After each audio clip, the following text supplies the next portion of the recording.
Hello बच्चों, राम राम, जोहार। बच्चों, एक शानदार सा सवाल है। आइए इस सवाल को अपन लोग करते हैं।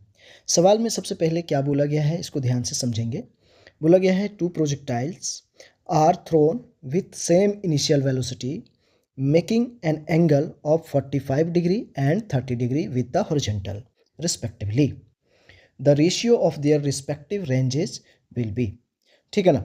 तो जैसे कि दो प्रोजेक्टाइल है जिसको फेंका गया है, एक बार 45 डिग्री एंगल से, एक बार 30 डिग्री एंगल से। जिसे इसका मैं डायग्राम बना के आपको दिखाऊं तो ज़्यादा बेहतर आपको समझ में आएगा बच्चों। देखिए, ध्यान से देखिएगा सवाल को। मान लीजिए एक प्रोजेक्टाइल हमारा ये है, ठीक है। इनिशियल वेलोसिटी दोनों का सेम है। मान लीजिए u है, तो एक को फेंका गया तो ये जाके गिरा, तो ये 45 डिग्री एंगल, ठीक है ना। दूसरा है हमारा जो, ठीक है, अलग अलग डायग्राम बना के दिखाता हूँ। इसकी भी इनिशियल वेलोसिटी कितनी है, u है, और इसको जब फेंका गया तो यहाँ पे जो एंगल बना, ये कितना बन रहा है, 30 डिग्री। तो यहाँ पे ये जो रेंज है इसको r1 में नाम दे देता हूँ यहाँ पे, और ये जो रेंज है इसको मैं r2 नाम दे देता हूँ। ओके बच्चों, अब ये दोनों रेंज का हमको क्या करना है, रेशियो निकाल देना है। ठीक है, तो सबसे पहली बात यहाँ पे ध्यान से थोड़ा सा देखेंगे, हम लोग समझेंगे यहाँ पे। तो रेंज का फॉर्मूला क्या होता है, तो रेंज का फॉर्मूला होता है बच्चों u square sine 2 theta upon G, यही होता है। तो यहाँ से मैं सबसे पहले r1 निकालता हूँ, तो क्या हो जाएगा, u स्क्वायर, इनिशियल वेलोसिटी तो दोनों का सेम है, साइन 2 थीटा मतलब 45 डिग्री है, तो उसको क्या करेंगे, 2 इंटू 45 मतलब 90 डिग्री हो जाएगा यहाँ पे, राइट, अपॉन में जी। तो r1 अपन के पास आ जाएगा बच्चों, यहाँ पे ध्यान से देखिए। तो u स्क्वायर अपॉन, और साइन 90 का वैल्यू कितना हो गया, 1 हो गया, तो हो गया u स्क्वायर अपॉन जी, ये r1 आ गया। इसी तरह से मैं यहाँ पे r2 निकाल के देखता हूँ।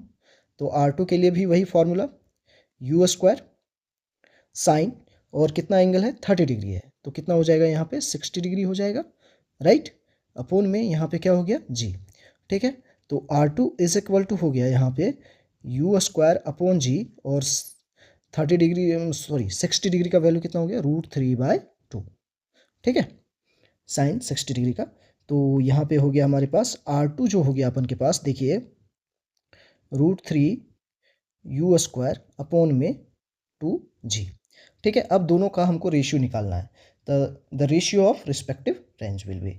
ठीक है, तो क्या होगा, तो यहाँ पे कर देते हैं, तो r1 अपॉन r2 करते हैं यहाँ पे, तो क्या हो जाएगा, देखिए u स्क्वायर अपॉन जी, अपॉन में यहाँ पे हो जाएगा √3 u स्क्वायर अपॉन 2g।